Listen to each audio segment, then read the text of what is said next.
இதுக்கப்புறம் ஈஸி தான். இப்போ எல்லாத்தையும் இது ப்ளஸ் பண்ணோம்.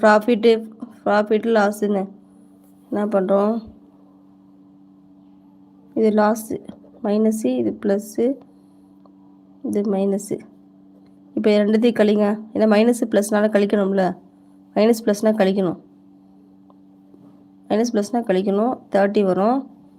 30 மைனஸ் 12 என்ன வரும், ப்ளஸ் மைனஸ்லாம் கழிக்கணும், 18 வருமா, என்ன வரும் ப்ளஸ் 18. ஏன்னா பெரிய நம்பர் தான் 30, இல்லை பெரிய நம்பர் தான் 30னால ப்ளஸ் வரும். இந்த ப்ளஸ் 18 போட்டாச்சு, அவ்வளோதான். இப்போ மொத்தமாக 18. இப்போ ப்ராஃபிட்டு லாஸ் கேட்குறேன். இப்போ ப்ளஸ்ஸுனால ப்ராஃபிட், ப்ளஸ்ஸுனால ப்ராஃபிட்டு,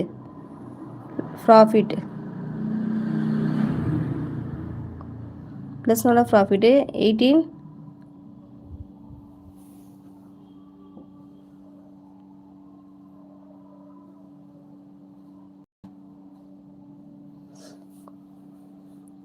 மொத்தமாக இருக்குது. எத்தனை பாட்டு மொத்தமாக இருக்குது 200 300 400 400 பாட்டு மொத்தமாக இருக்குது. 400 100%. பர்சன்டேஜ் கேட்டதுனால இன்ட்டு 100, பர்சன்டேஜ்னால் இன்ட்டு 100. 100 கேன்சலு. 4 4 16, மீதி 2 இருக்குது, 5 20. 4.5 ப்ராஃபிட் பர்சன்டேஜ். இது ப்ராஃபிட் பர்சன்டேஜ்.